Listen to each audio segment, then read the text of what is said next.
Si comenzamos, vamos a la palabra de Dios. Les voy a dar el título de esta predicación, se llama El fruto de la vid. La semana pasada estábamos hablando sobre lo que es el pan de vida, hablando de lo que es esta serie, Camino a la Cruz. Y esto nos lleva vamos a entender un poquito más sobre lo que es el vino, qué representa el vino en lo que es la cena del Señor. Y vamos a aprender un poquito más. El título se llama El fruto de la vid. ¿Y qué les parece si me acompañan a hacer una oración antes de comenzar? Amén. Muy bien, inclinen su rostro. Vamos a hablar con papá.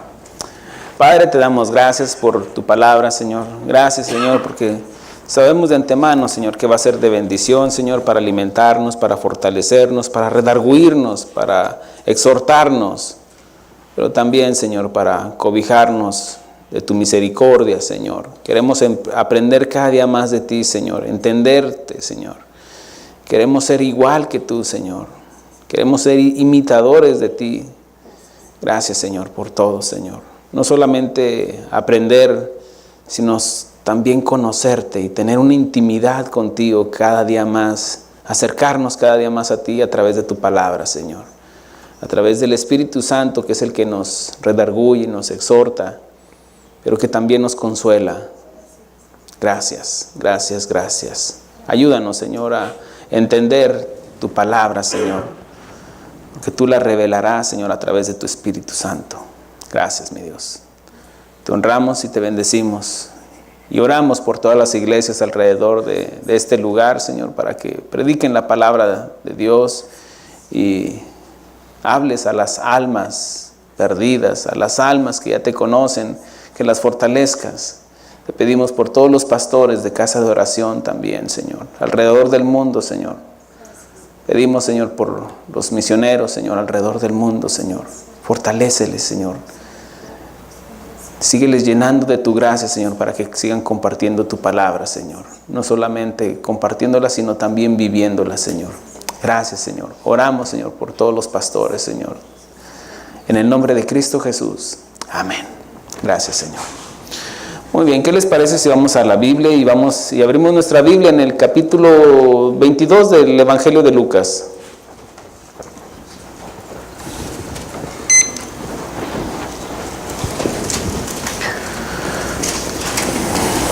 Y vámonos acercando cada día un poquito más, nos vamos acercando cada día un poquito más en esas predicaciones a lo que es la cruz, a lo que es la Pascua, conocer un poquito más sobre lo que es la Pascua. Y denme la oportunidad de hacer mi trabajo.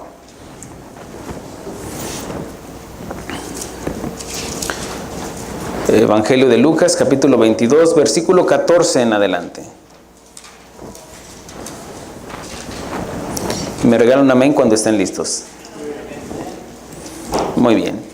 Dice la palabra del Señor como está escrito. Dice, cuando era la hora, se sentó a la mesa y con él los apóstoles y les dijo, cuánto he deseado comer con vosotros esta Pascua antes que perezca, porque os digo que no la comeré más hasta que se cumpla en el reino de Dios. Y habiendo tomado la copa, dio gracias y dijo, tomad esto y repartidlo entre vosotros, porque os digo que no beberé más del fruto de la vid hasta que el reino de Dios venga. Y tomando el pan tomó el pan y dio gracias y lo partió y les dio diciendo, esto es mi cuerpo que por vosotros es dado, hacer esto en memoria de mí. De igual manera, después que hubo cenado, tomó la copa diciendo, esta copa es el nuevo pacto en mi sangre que por vosotros es derramada. Muy bien, hasta ahí llegamos. Muy bien, vemos aquí que cómo el Señor Jesucristo comienza aquí sobre lo que es la última cena.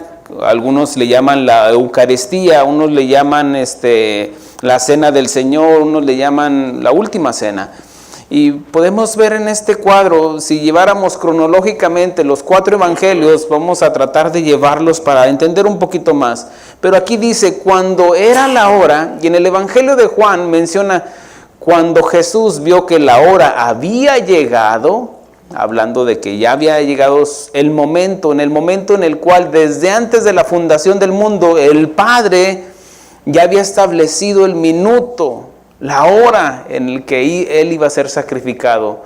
Recuerden que en el Evangelio de Juan también nos menciona que los fariseos, los gobernantes, querían matarle, pero aún no había llegado su hora. Inclusive hacían y decían, vamos a matarle, pero no en la Pascua, para no armar alboroto. Pero ¿qué creen? Dios ya había preparado el Cordero de Dios desde antes de la fundación del mundo, que fuera inmolado para esa Pascua. Así de que, recuerden de lo que nos enseña el Antiguo Testamento, son sombras y figuras de lo que había de venir, que estaba apuntando a Cristo. Y vemos aquí, dice, cuando era la hora, se sentó a la mesa y con él los apóstoles. Recordemos de que también en otros evangelios nos menciona de que le había dicho a sus discípulos, vayan con cierta persona y que prepare la Pascua porque es menester de que yo vaya para allá y celebremos la Pascua. Una de las cosas que entendemos es de que la Pascua se celebraba en familia. Esto habla del recordatorio de lo que fue la partida de Egipto, cómo Dios sacó a su pueblo y se tenía que seguir ciertos rituales para conmemorar lo que fue la salida, lo que verdaderamente es la Pascua del Señor. Con las predicaciones pasadas que hemos estado compartiendo y con esto se nos va a ampliar un poquito más el conocimiento sobre lo que es la Pascua.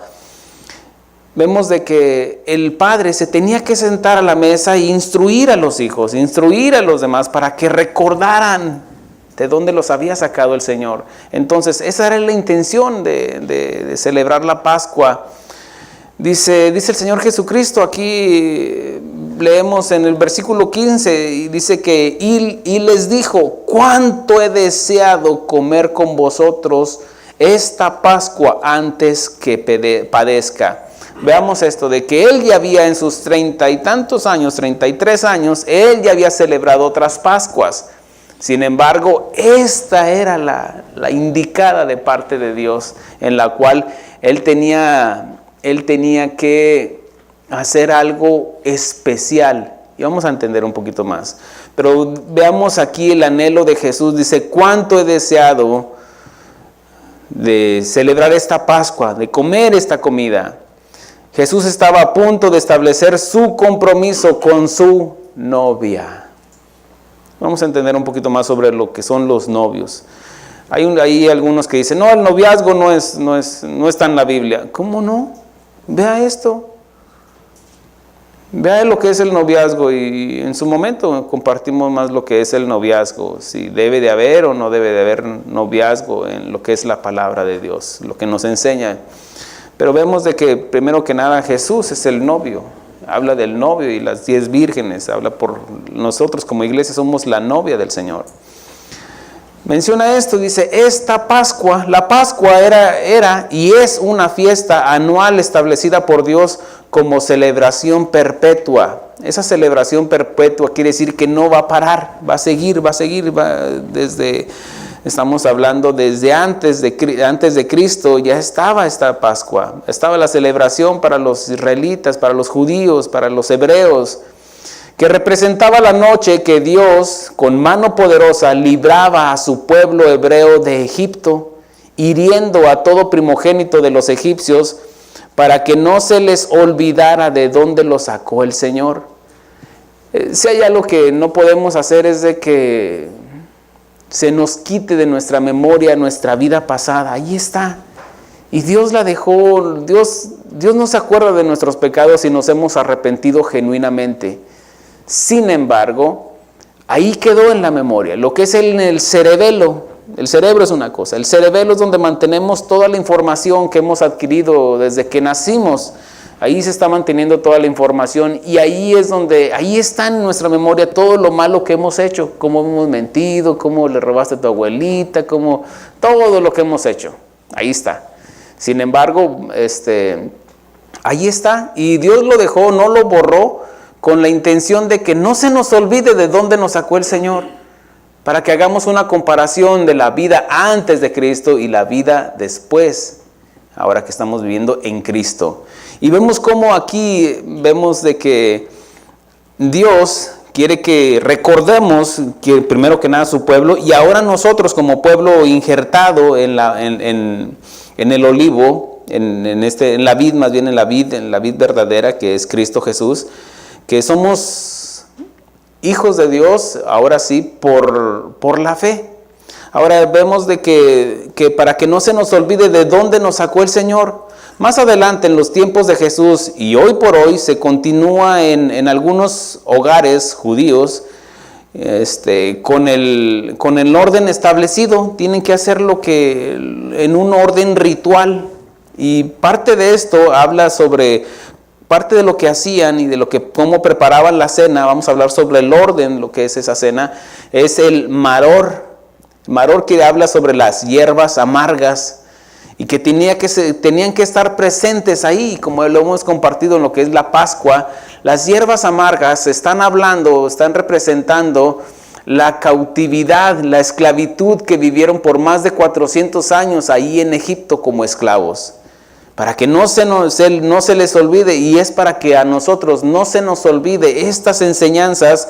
En este caso menciona en el Nuevo Testamento de que todo esto se escribió, lo que es el Antiguo Testamento, se escribió para nuestra enseñanza. Ahora vemos cómo hay otra parte, hay otro de los elementos que son indispensables, es la carne. Se le llama el seroa, que es carne con hueso. Obviamente que, como mencionamos la prédica pasada, hablaba sobre la carne del cordero y que se tenía que comer cocida a fuego. Otra de los elementos que son indispensables es el jaroset. Es una mezcla de manzanas, nueces, amasadas con vino, que representan los ladrillos que elaboraban en Egipto. Se quebraban las nueces, se mezclaba con la manzana y con vino, hacían su mezcla, y eso era para que no se les olvidara el trabajo que hacían, que eran los ladrillos, para la edificación de las ciudades, los monumentos que eran para el faraón. Otra de las cosas que hacían era el carpas. Habla de verduras que se mojaban en agua saladas antes de comerlas, símbolo de las lágrimas de Israel en Egipto. Y los panes sin levadura, por supuesto, que también hemos compartido, lo que habla de limpiarnos de la levadura. Y al pueblo le estaba diciendo de que no había tiempo para que leudaran la masa. Tenían que prepararla y tenían que comerla sin, más bien no permitir que la levadura leudara la masa. Y eso habla en representación de que no tenemos que permitir el pecado en nuestra vida, de que saquemos el pecado de nuestra vida. Y otra de las cosas que se hacía era de que se vestían como esto era algo ritual, algo antes, se vestían como unos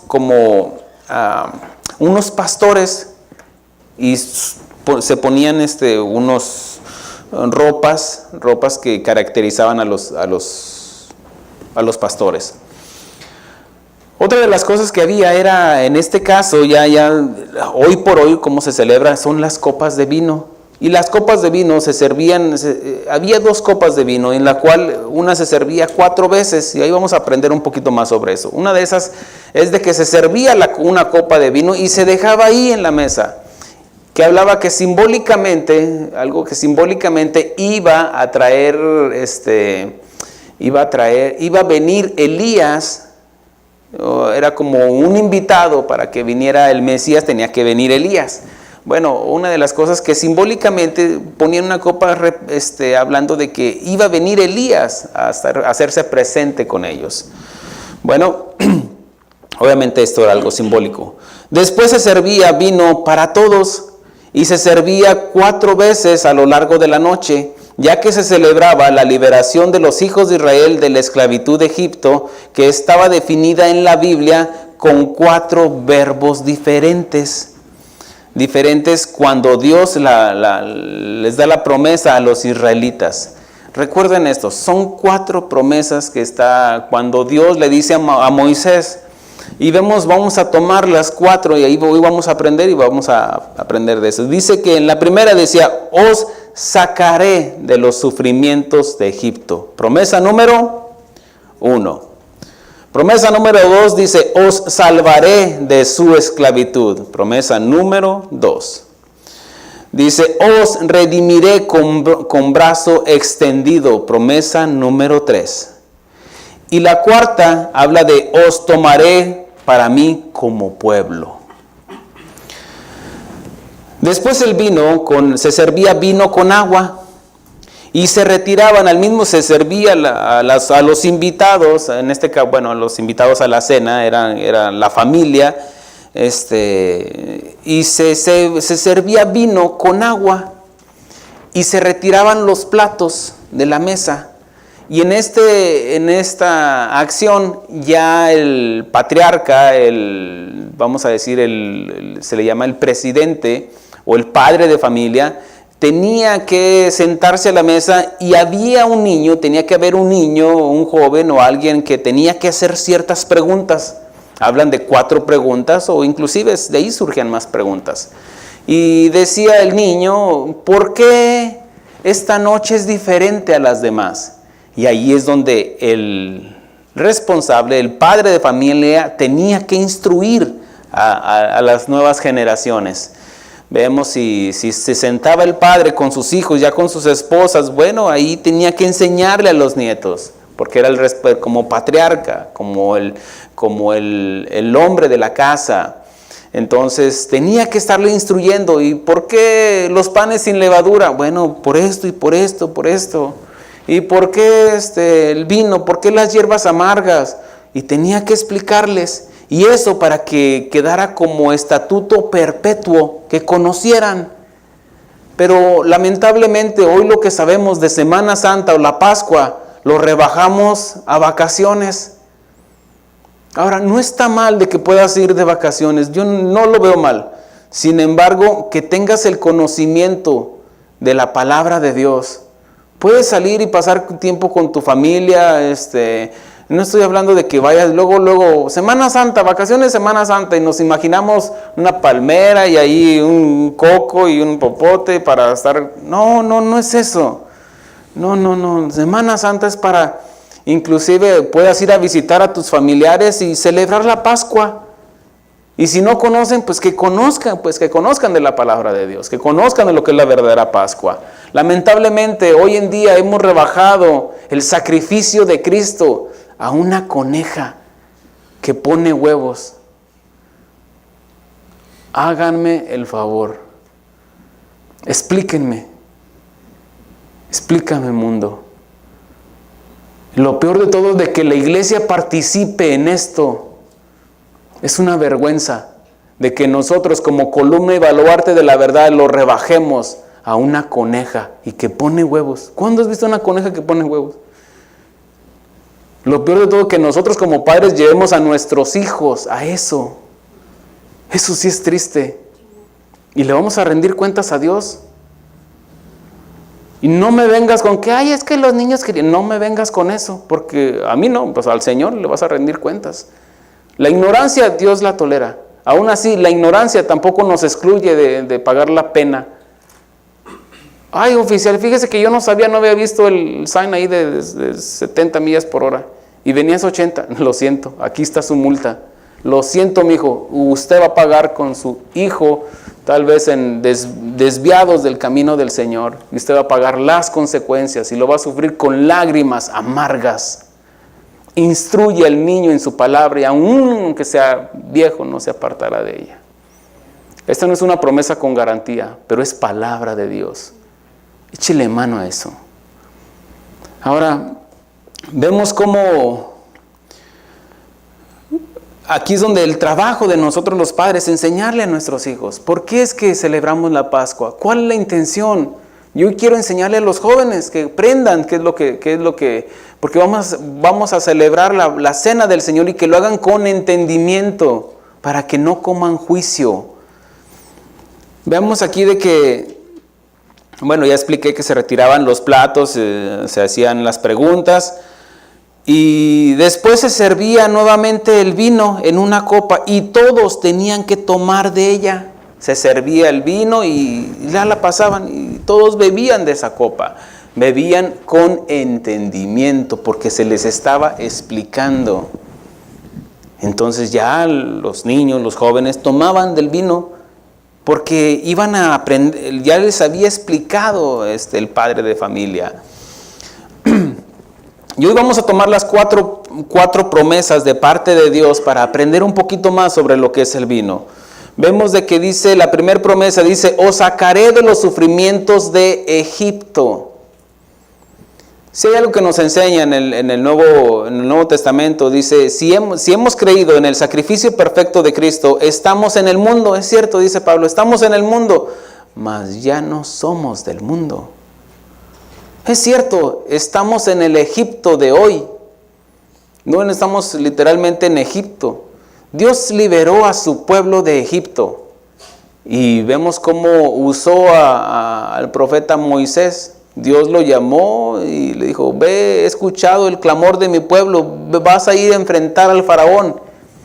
Y es lo que estoy haciendo yo y es lo que deberíamos de hacer nosotros primeramente como varones, enfrentar al faraón. ¿Enfrentar a quién? A Satanás, para liberar a nuestros hijos de las garras de la esclavitud de este mundo.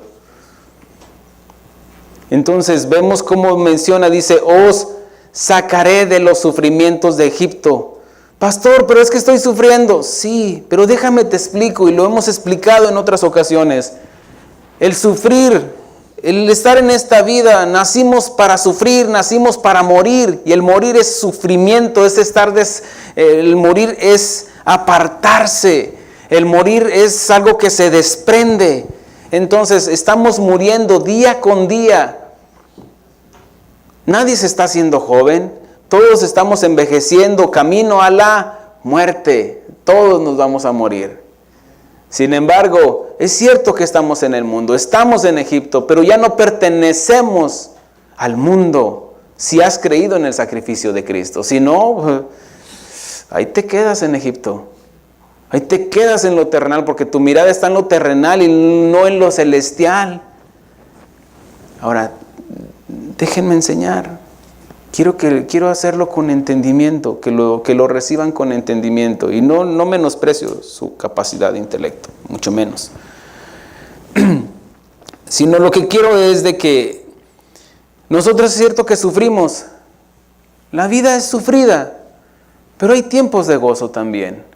Ahora, el gozo que nosotros tenemos es diferente al que tiene el mundo. Ellos están contentos porque se fueron al baile, tal vez consiguieron una novia o un novio, yo no sé, sintieron una felicidad.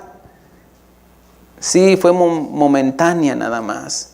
Sin embargo, nosotros tenemos esa paz que sobrepasa todo entendimiento. Tenemos ese gozo que aún que estemos sepultando a nuestros seres queridos, Dios activa la gracia sobre la gracia y tenemos esa paz que sobrepasa todo entendimiento.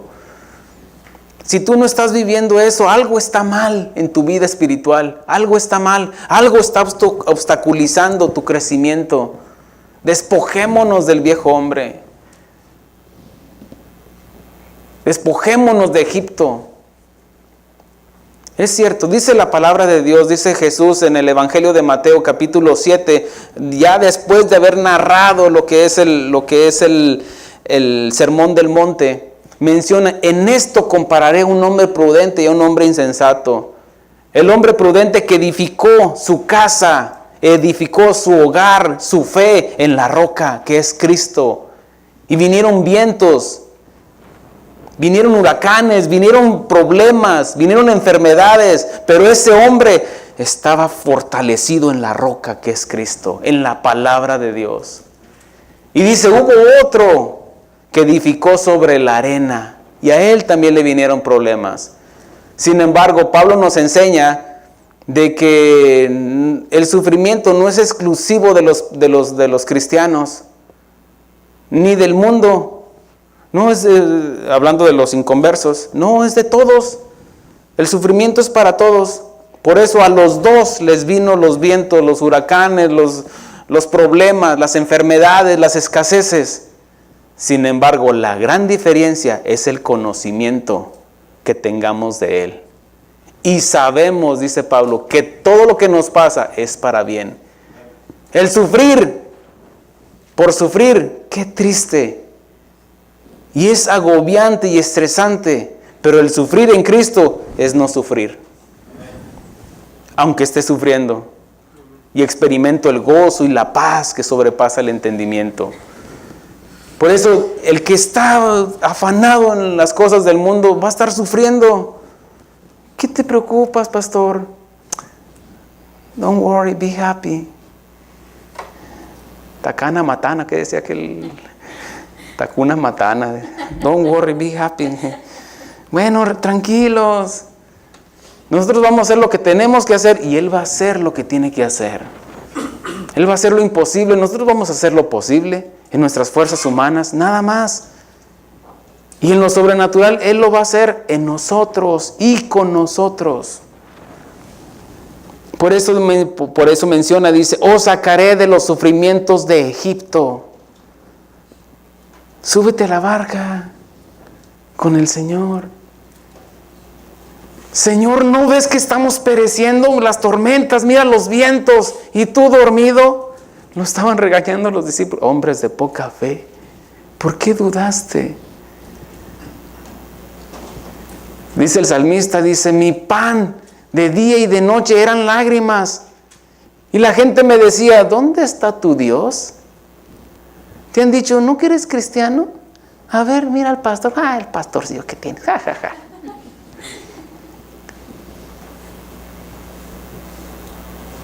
Dice, hasta que entendí. Miren, es mejor estar en la barca aunque Jesús vaya dormido, pero ahí va con nosotros. Súbanse. Ahí quédense sentaditos por lo pronto ahorita, pero súbanse. Otra de las promesas que dijo Dios a su pueblo, os salvaré de la esclavitud. Eran esclavos, literalmente. Fíjense. Eran menospreciados, y acuérdense de aquella predicación. Si hay alguien que conoce el menosprecio, es Jesús. Y alguien que nos puede predicar sobre el menosprecio, es Jesús.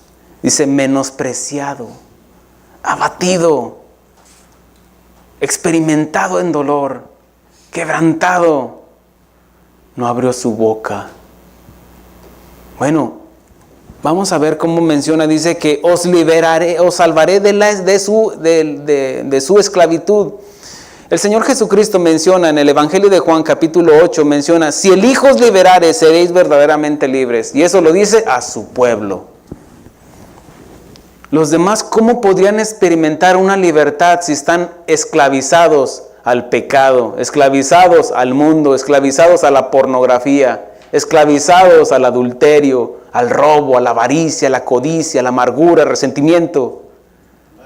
¿Cómo podrían experimentar la libertad?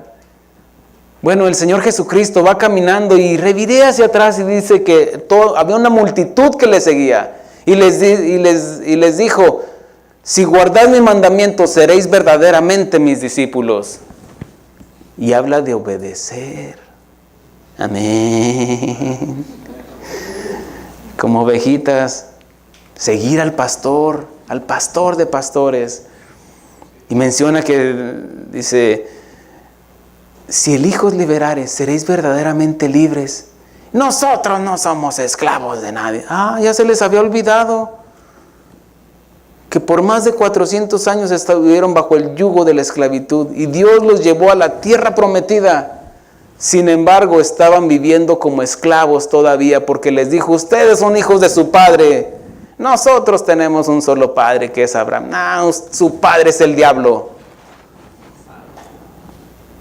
Nomás hubo un santo, los demás. Pero dice, si el que comete pecado es esclavo del pecado. Estuvieron ahí en Egipto de esclavos por más de 400 años, sufriendo el azote, el látigo del faraón. Y hay otros que dicen, azótame, diablo, cada día. Es más, antes de llegar aquí les cantó el gallo 3 veces. Azótame, gallo.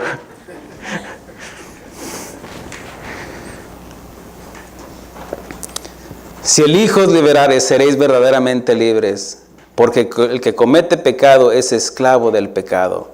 En Romanos 6:16 menciona esto. ¿No sabéis que si os sometéis a alguien como esclavo para obedecerle, sois esclavo de aquel a quien obedecéis? Sea de pecado para muerte o sea de obediencia para justicia. Una persona que es esclavo no solamente ha perdido su voluntad. Hoy no quiero ir a trabajar, no, llega el azote, ándele. Yo no quiero hacer ladrillos, hoy yo quiero hacer figuritas ahí de... No. Hacer ladrillos todos los días. Ahí no había sábados, no había domingos. No, que yo doy el sábado, no, aquí viene el azote. Tenían que. Pero dice que cuando una persona es esclavo, ha perdido su pertenencia. Es algo, un pensamiento todavía más allá. Hay gente que sigue esclavo de la pornografía, del adulterio, de todo eso. Lo mueve una botellita de vino, una cerveza. El compadre, ¿qué estaba haciendo? Pues aquí con la familia. Mira que vamos a hacer una carne asada. Y ya dejó a la familia y se fue. Aunque no haya santos. Santo.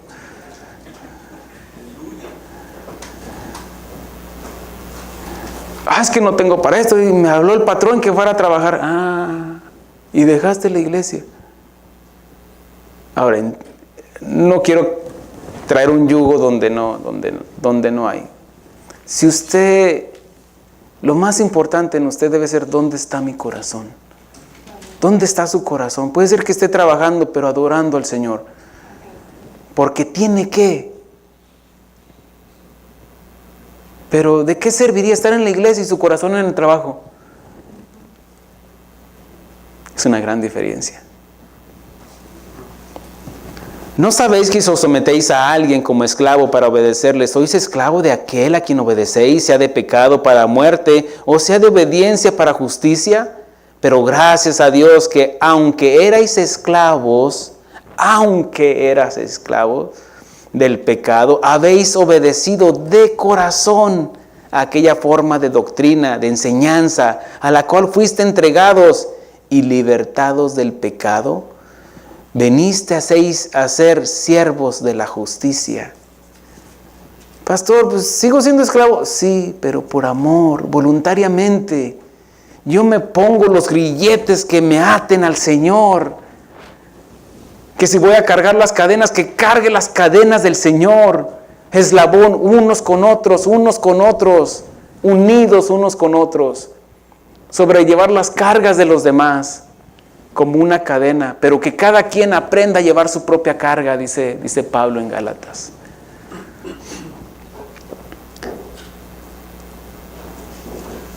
Y dice, sea de pecado para muerte o de obediencia para justicia. ¿Qué es justicia? Todo lo que sale de la boca de Dios es justicia. Todo lo que sale de adentro de Dios es justicia. Y lo que salió de Él fue Cristo. Yo salí de Él. Y dice Pablo, y aparte de la ley se ha manifestado la justicia de Dios. Cristo Jesús vino al mundo. La luz vino al mundo. La justicia de Dios. Es preferible ser esclavos de la justicia. Pero gracias a Dios que aunque erais esclavos del pecado, habéis obedecido de corazón. Por eso menciona Pablo en Romanos 9, menciona esto. Menciona, capítulo 10, perdón. Menciona, dice, si confesares con tu boca, ahí está la confesión, y lo creyeres en tu corazón. Porque de confesarlo, miren, en unos días más va a haber la gente siguiendo a un hombre en una peregrinación, cargando una cruz. Y hasta llorando. Ay, Jesús, Jesús. Y golpes de pecho.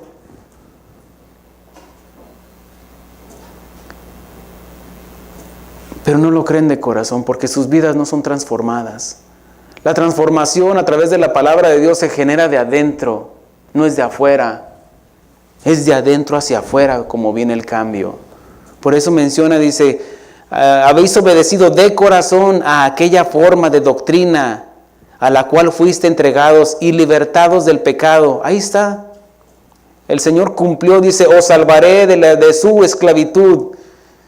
Entregados y libertados del pecado, veniste a ser siervos de la justicia. Y esta acción se llama apolustrosis, donde hombres justos liberaban a los esclavos para libertarlos y darles la libertad que se fueran. Eres libre. ¿A dónde voy? Tú eres libre, tú decides a dónde ir. Y hay unos que se han regresado a Egipto. Menciona otra de las promesas, la tercera promesa de parte de Dios, dice, os redimiré con brazo poderoso.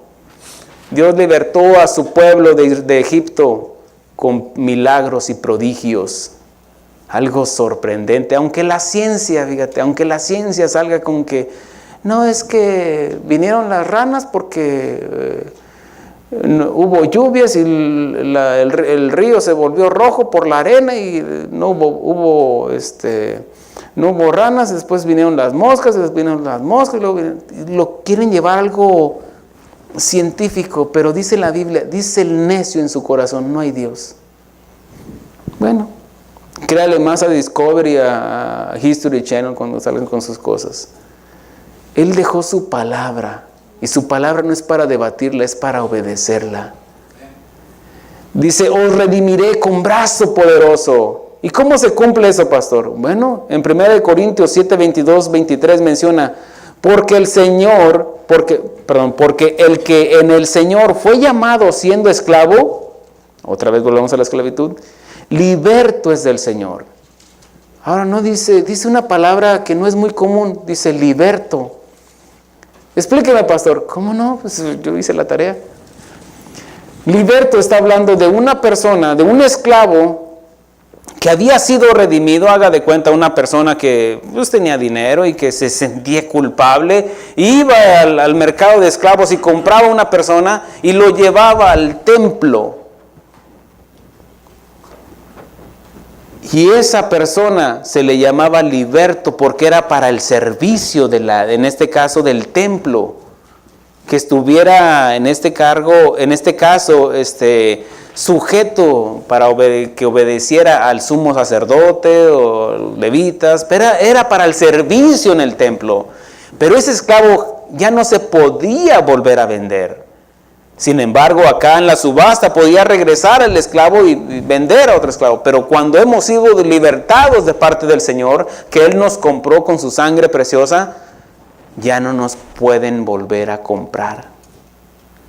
Ya no estamos de venta. El Señor no nos va a poner en una subasta, les vendo al pastor, les vendo a fulanita, sutanita. No. Él tiene cuidado de nosotros. Por eso menciona, dice, porque el que fue llamado siendo esclavo, liberto es del Señor. Asimismo, el que es llamado siendo libre, esclavo es de Cristo. Pero, dice, por precio fuisteis comprados, no os hagáis esclavos de los hombres. No vuelvas a la vida pasada. Si ya te libertó el Señor, ya no vuelvas a lo mismo. Ahora, todos estamos en un proceso, ¿se acuerdan? Todos estamos en un proceso, el Señor está tratando con nosotros. Y hay cosas que son difíciles para que dejemos. Bueno, dice, soportar las debilidades de los unos con los otros. Pero adelante, No mirando la vida de pasada, la vida de atrás, dice Pablo, sino puesta la mirada en el autor y consumador de la fe. Él menciona en otra porción, dice, porque habéis sido comprados por precio, glorificad pues a Dios en vuestro cuerpo y en vuestro espíritu, los cuales son de Dios. Ya no nos pertenecemos. Si verdaderamente has creído en el sacrificio de Cristo, Él ha pagado por ti y pagó un precio alto. Fue su sangre. ¿Hay algo más valioso que la sangre? Dice que la vida en la sangre está. ¿Hay algo más valioso que tu vida? ¿Podrías pasarle sangre a una persona que está muerta? Ya, dijeron los doctores, pásele mi sangre. No, no se puede, porque la vida en la sangre está. Y Jesús entregó su vida, entregó su sangre. Por eso cuando tomó la copa y alzó esta es mi sangre, hablando simbólicamente, tomando el vino.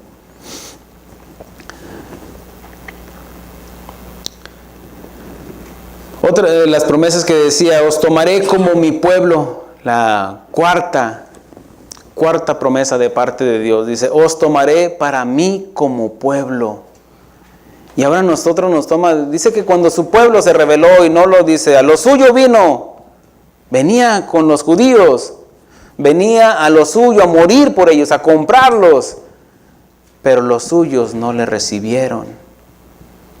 Mas a todo aquel que ha creído en su nombre, le ha dado Dios potestad de ser llamado hijo de Dios.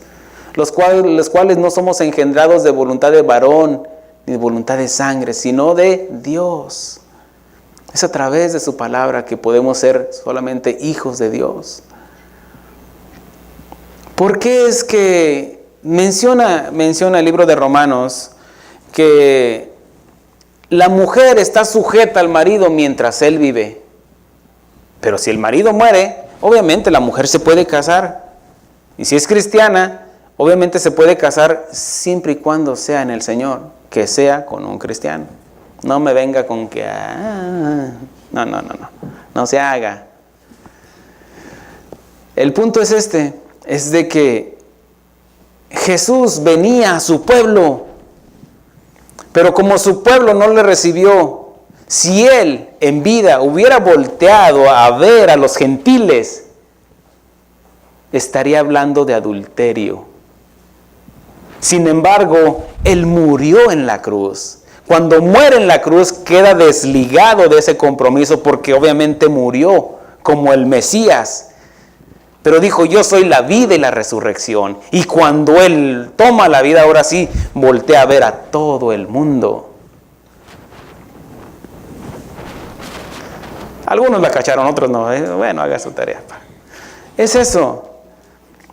De que Jesús pudo mirarnos a nosotros porque murió en la cruz. De otra manera, no venía a los gentiles, venía a lo suyo nada más, a su pueblo. Y ahora nos ve como el pueblo. Dice que como los suyos no le reciben, dice, voy a llamar a un pueblo que no es pueblo, lo voy a llamar mi pueblo, menciona Pablo en Romanos.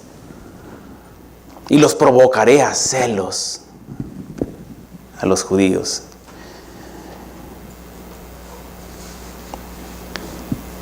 Dice que os tomaré para mí como pueblo. Y se cumplió en el pueblo de Israel cuando Dios los sacó de Egipto y se los llevó al desierto para que le adoraren. Y se los llevó como su pueblo y se los llevó al desierto para probarles. Y después de que Jesús nos ha comprado, ahora sí nos va a probar. Y a nosotros como pueblo injertado en la vid verdadera, lo vemos también como la promesa de parte de Jesús que viene por su novia, su pueblo. Y veamos qué es lo que continúa diciendo aquí en el Evangelio. Menciona, dice, versículo 15 en adelante, y les dijo, cuánto he deseado comer con vosotros esta Pascua antes que perezca, porque os digo que no la comeré más hasta que se cumpla en el reino de Dios. Y habiendo tomado la copa y dio gracias y dijo, tomar esto y repartirlo entre vosotros. Él quiere que compartamos y repartamos el evangelio. Ahora dice, versículo 18 dice, porque os digo que no beberé más del fruto de la vid hasta que el reino de Dios venga. Ahora, para esto los discípulos entendían, porque estaban en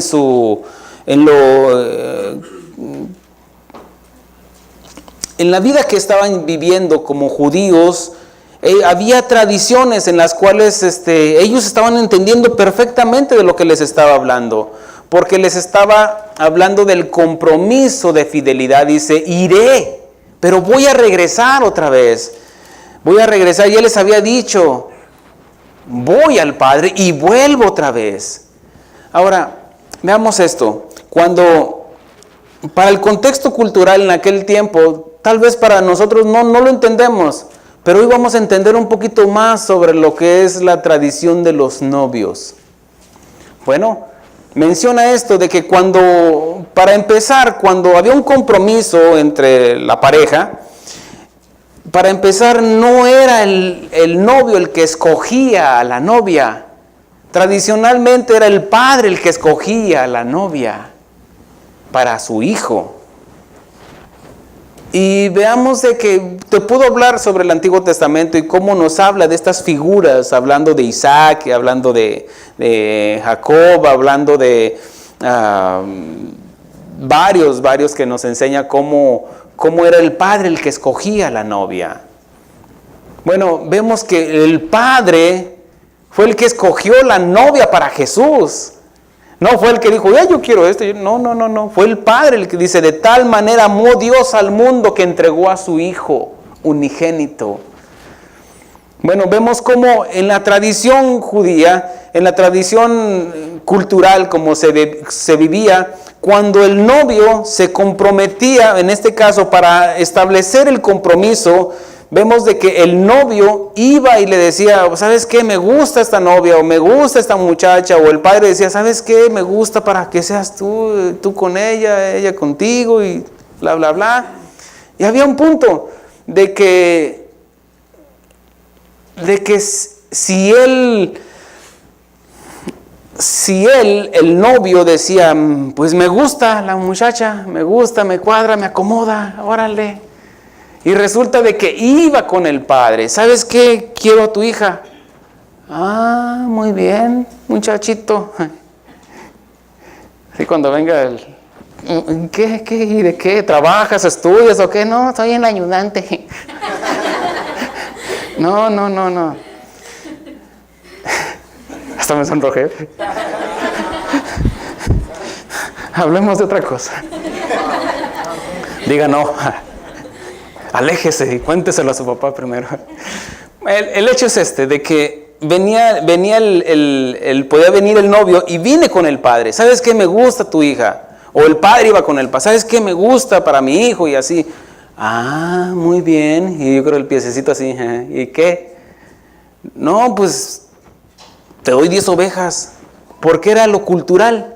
Y no se veía mal. Pues se compraba a la novia en este caso. Ahorita lo veríamos como algo, ¿qué cabeza tiene? Pero así era en aquel tiempo. Bueno, el caso es de que si al padre no le parecía, no, es que está prietito, pues mira, pues, ¿de qué familia viene? No, mis nietos, híjole, no, se me hace que no. Y le podía poner un precio alto, algo impagable. Y dijo Jesús, ustedes son hijos de su padre el diablo. Porque el que comete pecado es esclavo del pecado. Dice, ustedes son hijos de su padre el diablo porque él es padre de mentiras. ¿Y quién aquí no es mentiroso? Uno. ¿Quién da dos? Todos somos mentirosos. Mentirosillos, mentirosillas. Y digan, botellita de Jerez, pastor.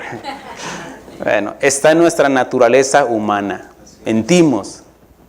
No queremos, pero de repente el bien que quiero hacer ese no hago, más el mal que no quiero hacer termino haciendo. Bueno, menciona esto de que cuando el padre le podía poner un precio alto para que no lo comprara. Y acabamos de leer de que Jesús pagó por nosotros. De tal manera amó Dios al mundo que entregó a su Hijo unigénito para que todo aquel que en él cree no se pierda, mas tenga vida eterna. El punto es de que un hijo nos es dado. ¿Qué era el precio más alto? Si el dueño de nuestra vida, nuestro faraón, era Satanás. Era el dueño de nuestras almas porque nos habíamos vendido al pecado. Voluntariamente decidimos pecar nosotros porque estaba en nuestra naturaleza, en el pecado original. Y el padre del padre, nuestro ex padre, si han creído, era Satanás. Y él decía, no me gustan, no los quiero, pero no te los vendo. Cuestan mucho. Te doy ángeles. No, ahí tengo muchos, mira, ahí están sentadotes ahí, ángeles caídos. Te doy oro, te doy plata. No. Yo soy el príncipe de las tinieblas. Yo soy el príncipe de este mundo. No lo necesito. Te doy estrellas, constelaciones. No. ¿Qué era lo más alto que hay? ¿Qué es lo más alto? La vida.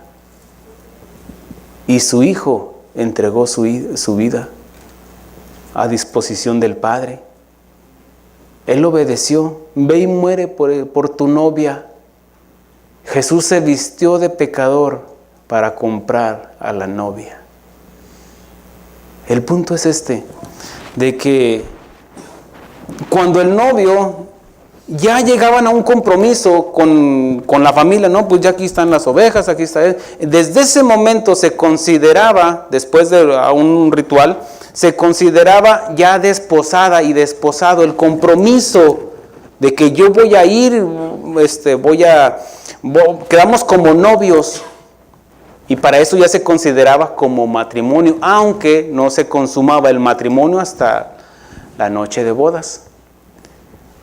Ahora, cuando menciona de que el padre el padre de la novia ya no podría negarle a su futuro yerno de que viniera a visitarla. Porque pues que ya la compré, tengo todo el derecho. Y sí, ok, pero a tales horas, sí, está bien, pero no le podría negar la visitación del novio para que viniera con la novia. Bueno, el novio se tenía que esperar un año mínimo para que ir a la casa del padre y hacer el cuarto o hacer vamos a decir, la casita a un lado de la casa del padre X, para que tuvieran su alcoba, su cuarto, dónde iba a estar con la novia, dónde iba a vivir con la novia, porque era lo tradicional. Entonces, cuando hacían eso, el novio se iba y luego regresaba por ella. Bueno, recuerden de que el Señor dijo, yo me voy, pero enviaré al Consolador. Y el Espíritu Santo es la representación de Cristo en nuestras vidas, de su fidelidad. Pero al hacer esto, cuando se hacía el compromiso, ya algo ritual y algo formal, se llamaba al sumo sacerdote, en este caso de los judíos. Venía el sumo sacerdote, venían dos testigos, estaba la novia, el novio y los padres. Y se traía una copa y en el cual se servía vino, y nada más los novios tenían que tomar de esa copa. Y en esa copa se servía el vino, hablando del compromiso, del pacto, de fidelidad. Es cierto, yo me voy, pero voy a regresar por ti. Y la novia le decía, es cierto, yo voy a tomar de esta copa porque me voy a mantener fiel y virgen para cuando vengas. Entonces, menciona la Biblia. ¿Cree en Dios? Cree también en mí. En la casa de mi Padre muchas moradas hay. Voy pues a preparar lugar. y volveré por ustedes. Mateo menciona de las 10 vírgenes. Estaban esperando, pero unas imprudentes estaban en la iglesia, estaban en la congregación, pero imprudentes. Y hubo otras que estuvieron esperando, firmes con su vestimenta blanca y pura, esperando la venida del Señor. Quiere decir que las otras no eran novias, sí, tenían aceite, estaba el compromiso con ellas, pero ellas voluntariamente dijeron, no te esperamos y vamos a gastarnos el aceite. Bueno, más adelante vemos cómo en la tradición judía, vemos aquí como menciona aquí, dice, porque, versículo 18, porque os digo que no beberé más del fruto de la vid hasta que el reino de Dios venga. Porque Jesús iba a venir, estaba comprometiéndose en esa copa, con vino, se servían y ya no podían volver a tomar de ese vino, de esa copa, en esa copa, hasta la noche de bodas. Es por eso que con las fiestas de los novios se sirve la copa y el brindis, y órale, compadre. Y se servía el vino y los novios brindaban. Son tradiciones que se han ido acoplando a nuestra cultura, pero eso no venía de nosotros, viene desde allá. El compromiso del novio. Olvídense del pastel, que yo quiero la rebanada más. No, el compromiso era en el vino. Y aquí Jesús estaba comprometiendo con su iglesia, con su novia. Aquí no había personas ajenas. Y en la Pascua que se celebraba con la copa de vino. Representando, por eso menciona aquí, dice, y tomó el pan y dio gracias y lo partió y les dio diciendo, este es mi cuerpo que por vosotros es dado, hacer esto en memoria de mí. De igual manera, después que hubo cenado, tomó la copa diciendo, esta copa es el nuevo pacto en mi sangre, que por vosotros es derramada. Estaba entregando su vida por nosotros. El vino representa el nuevo pacto en su sangre. La vida en la sangre está. Para Juan, en el Evangelio de Juan, habla del milagro de las bodas de Caná, que responde a varios motivos teológicos. Primero, las palabras de María, que, si gustan, espérenme ahí porque voy a regresar a esto. Pero en el Evangelio de Juan, capítulo 2, menciona esto. Menciona de que, dice, al tercer día, versículo 1, al tercer día se hicieron unas bodas en Caná de Galilea y estaba allí la madre de Jesús y fueron también invitados a las bodas Jesús y sus discípulos. Y faltando el vino, la madre de Jesús le dijo, ¿no tienen vino? Jesús le dijo, ¿qué tienes conmigo, mujer? No le dice mamá, mujer, porque ella había comenzado su ministerio. Dice, aún no ha venido mi hora. Y aquí, bueno, no quiero entrar tanto en detalles por cómo la ponen como corredentora y todo eso, pero no, ella era una sierva de Dios. Sin embargo, la tradición romanística la ha puesto en una posición que ni ella esperaba y ni ella quería que la pusieran como corredentora. Ella está ajena a todo esto. Ella está, dice, no hay tristeza y no hay dolor en aquel lugar. Sin embargo, nosotros hemos terminado en abominaciones, lo llama la palabra de Dios, por ignorancia. Y hay unos que conociéndolo siguen haciendo. Bueno, menciona esto María, dice, no tienen vino. No solo hace referencia a aquella situación, a aquella circunstancia conyugal del banquete, que se acabó el vino, no, pues se acabó la fiesta. Ya no hay vino, pues vámonos a otro lado a seguir la fiesta. Bueno, en este caso, las bodas en aquel tiempo se celebraban y comenzaban el miércoles, se celebraban por 7 días, pero comenzaban el miércoles para que el lunes y martes se hicieran los preparativos. Del miércoles en adelante pudieran estar los 3 días y después que se llevara algo en el Sabbat. Pero continuaba la fiesta, se celebraba el Sabbat, pero se continuaba inclusive en algunas ocasiones por 2 semanas. Bueno, aquí no solamente está hablando sobre que estaba faltando el vino en lo conyugal, aunque es literal. Expresa la situación de Israel respecto a su propia redención. Las antiguas instrucciones mosaicas, la palabra de Dios a través de Moisés, el vino comenzó a faltar. La palabra de Dios empezó a escasear en el pueblo de Israel. El vino representa la vida ahora en el Nuevo Testamento. La vida está representando Cristo Jesús. Dijo, yo soy la vida y la resurrección. Menciona esto de que ya estaba comenzándoles a faltar la vida de Dios al pueblo de Israel. Y estaban siguiendo rituales y tradiciones nada más. Por eso Jesús les dice, ustedes invalidan la palabra de Dios con sus tradiciones.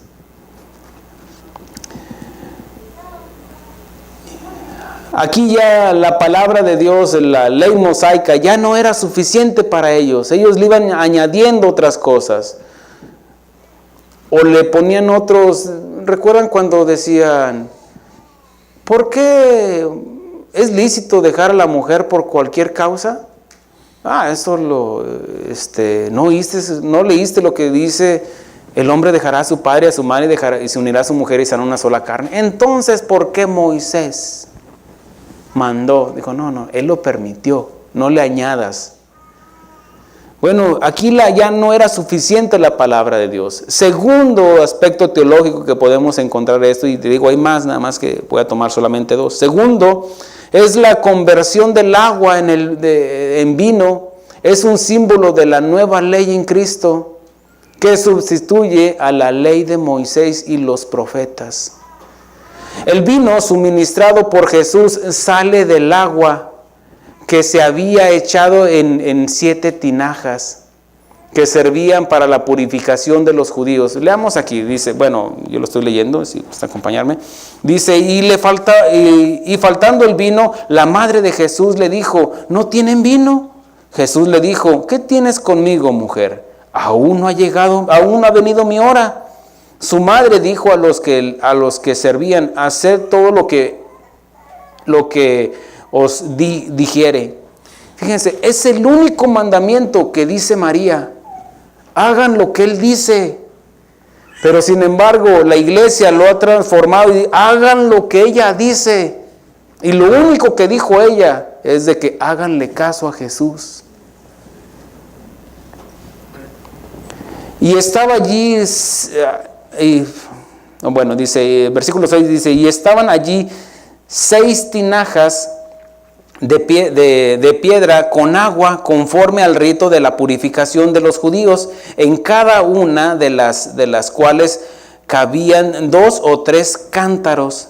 Jesús les dijo, llenar estas tinajas de agua, y las llenaron hasta arriba. Entonces les dijo, sacad ahora y llevadlo al maestresala.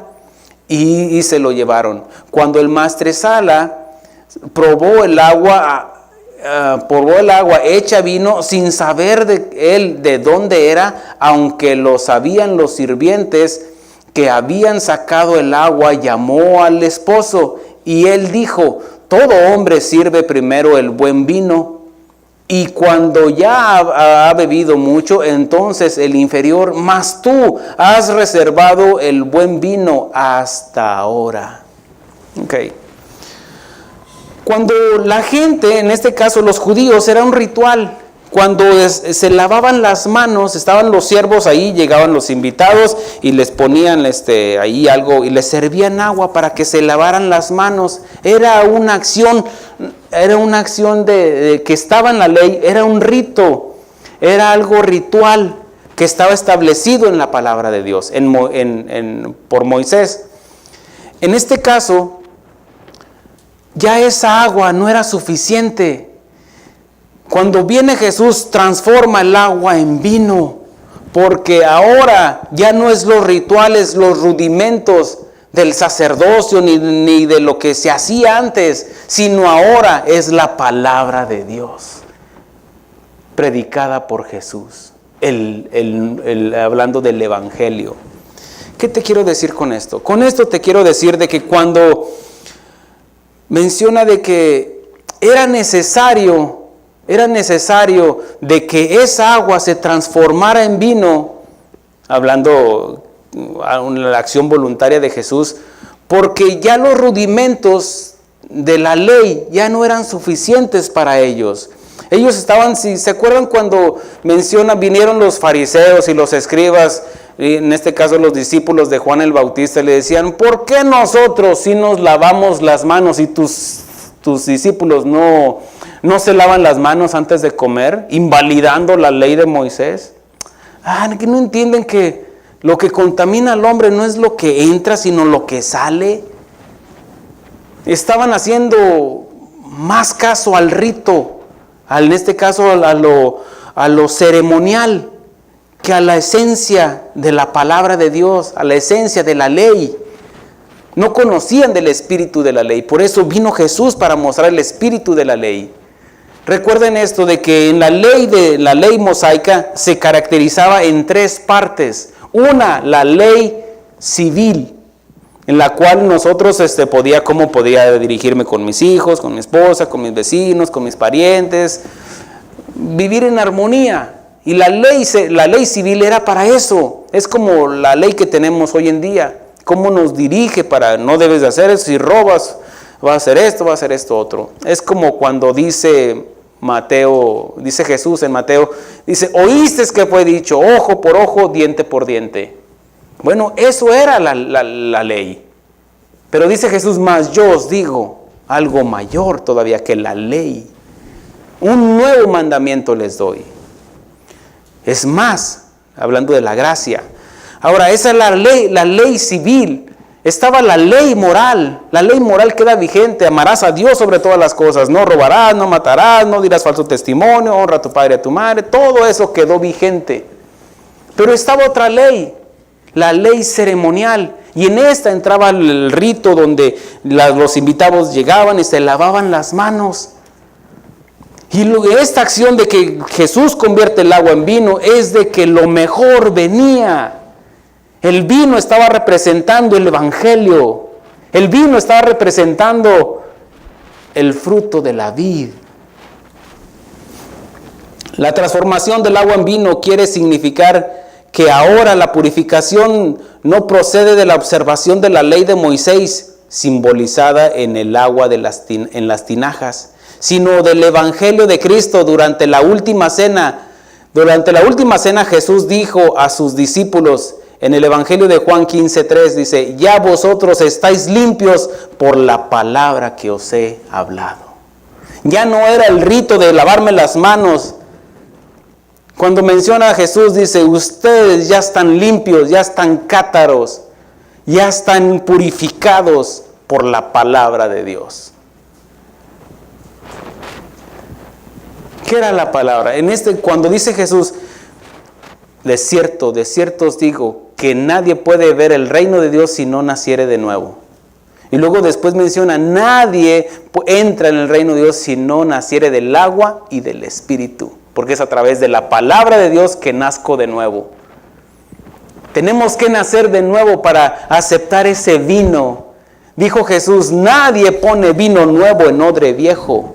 Jesús no va a depositar su Santo Espíritu en nosotros si no hemos renunciado a Egipto, si no hemos renunciado a nuestra vida pecaminosa, si no nos hemos puesto a cuentas con Jesús, con el Padre a través de Jesús. Os es necesario nacer de nuevo. Y Él depositará su Santo Espíritu, el vino en nosotros. Dice, porque si pone el vino nuevo, si alguien pone el vino nuevo en odre viejo, se desparrama. Sabes, muchos siguen sus rituales, muchos van a seguir con una caminata, muchos dejan de comer carne para Semana Santa y lo único que están haciendo es poniendo parches en sus vidas. Y Jesús dice, nadie pone remiendo nuevo en vestido viejo, porque va a rasgar al viejo y va a ser gran pérdida. De nada sirve dejar de comer carne si no hemos dejado la mentira, el pecado, la avaricia, la codicia. Si no renunciamos a Egipto, si no le damos la espalda al faraón de este mundo, de nada sirve tomar la cena del Señor sin conocimiento, sin entendimiento. Ya vosotros estáis limpios por la palabra que os he hablado. El vino nuevo es mejor. El vino nuevo es mejor que el que empezó a faltar. El que faltaba ya era de lo corrientito. Ya falta el vino, ya no hay, se les acabó el vino. Y a muchos se les ha acabado su vino, su vida se les está acabando por estarse metido en Faraón, con Faraón. Nadie pone vino nuevo en odre viejo. Y el de Jesús era abundante, porque todo lo que Jesús hace es abundante. Él multiplica, pues las tinajas estaban llenas hasta el tope, porque en Jesús hay multiplicación, así como los panes y los peces. Cuando te falta la comida, Dios multiplica. Cuando estás cansado, Dios te da fuerzas. Créelo. La Pascua ya ha sido sacrificada. Es Cristo Jesús.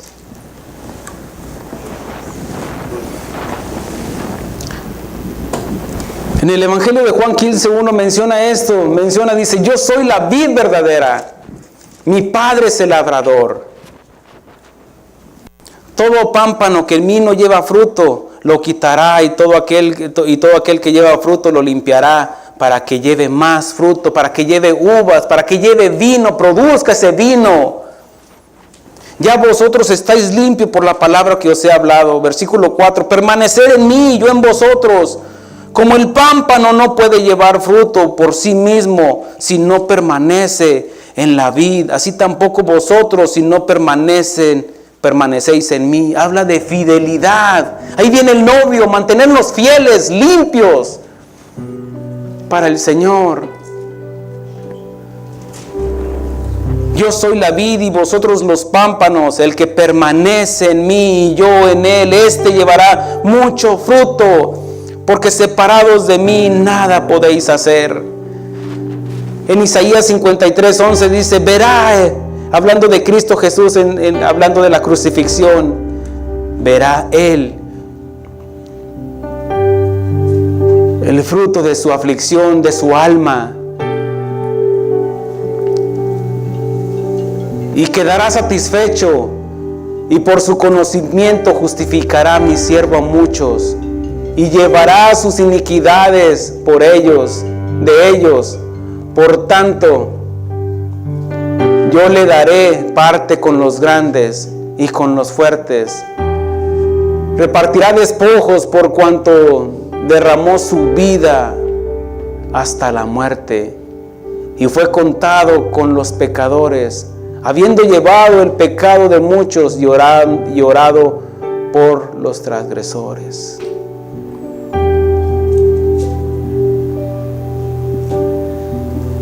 Menciona que fue contado entre los pecadores. Él quedó en medio, crucificado, en medio de dos ladrones, de dos condenados, de dos culpables. Y en esos dos culpables representa toda la humanidad. Uno le rechazó, otro le aceptó. Y ahí representa toda la humanidad. Y aún así dice que oró por los transgresores, y él dijo, Padre, perdónalos porque no saben lo que hacen. Permanecer es una acción de fidelidad, y no nos habla, y nos habla a nosotros, porque Él es imposible de que sea infiel, y Él viene por nosotros para llevarnos con Él. Y el novio viene con sus amigos a buscar a la novia a la casa del padre de la novia y llevarnos a la casa de su padre. No os turbéis vuestro corazón. ¿Creéis en Dios? Creed también en mí. En la casa de mi Padre muchas moradas hay. Voy pues a preparar lugar para vosotros.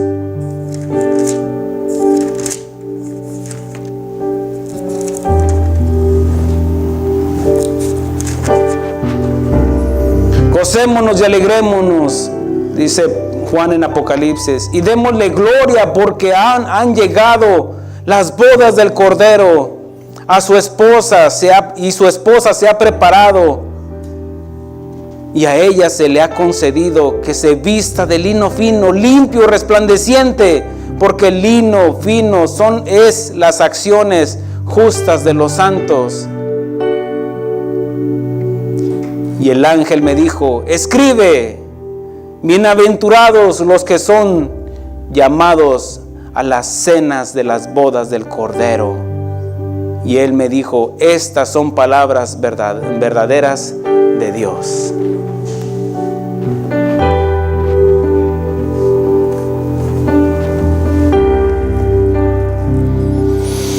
Gracias, Señor. Quiero dedicar mi vida para ti. No quiero más vivir para mí. Tenerte como rey sobre mi corazón y solo darte a ti mi adoración. Te quiero para mí. Tú eres mi Dios. Yo quiero estar rendido a tus pies. Te quiero adorar. Solo tú eres mi único Dios. Gracias, Señor, te damos, Señor. Gracias por tu fidelidad, que aún siendo pecadores, tú permaneces fiel con nosotros. Perdona nuestras iniquidades, Señor. Perdónanos, Señor. Y ayúdanos, Señor, a consagrarnos cada día más a ti, Señor. Fortalécenos en nuestras luchas, en nuestras debilidades, Señor. Hemos renunciado voluntariamente a Egipto, Señor. Y fue a través de tu poder, Señor, de tu palabra, Señor. Te damos gracias, Señor, por lo que has hecho, Señor. Y te damos gracias, Señor, por las fuerzas recibidas, Señor. Gracias, Señor, que nos has librado de la esclavitud, Señor. Y tú hiciste un compromiso y dices que lo vas a volver a tomar de ese fruto de la vida cuando estemos contigo, cuando vengas por nosotros, cuando vengas por tu novia y tu novia te dice: ven pronto. Es el anhelo de nuestro corazón que tú estés con nosotros. Gracias, Señor, porque beberemos de esa copa, ya no de la ira de Dios, sino de la comunión contigo, para estar una eternidad contigo. Esperamos esas palabras de nuestro divino Maestro: bienaventurados, bienvenidos, pasale al seno del Señor. Un día estaremos, Señor, ante tu presencia, Señor, y te veremos cara a cara, ojo a ojo, así como tú un día nos conociste. Así te veremos, Señor. Anhelamos tu presencia, Señor. Anhelamos ese día, Señor, de las bodas del Cordero, Señor, porque vamos a ser los invitados especiales y tú nos servirás. Qué privilegio, Señor. No nos lo merecemos, Señor. Queremos ser nosotros, Señor, sirviéndote a ti, Señor, pero habrá en esa ocasión de que tú nos servirás a nosotros. Qué privilegio, Señor. No permita, Señor, que nadie aquí, Señor, se pierda su lugar reservado, Señor, ahí el cual ya tiene su nombre. No permita, Señor, permitas, Señor. Así como oraste por tus discípulos y dijiste, tengo un rebaño que no es de este redil. Nos estabas mirando a nosotros, estabas mirando al idólatra,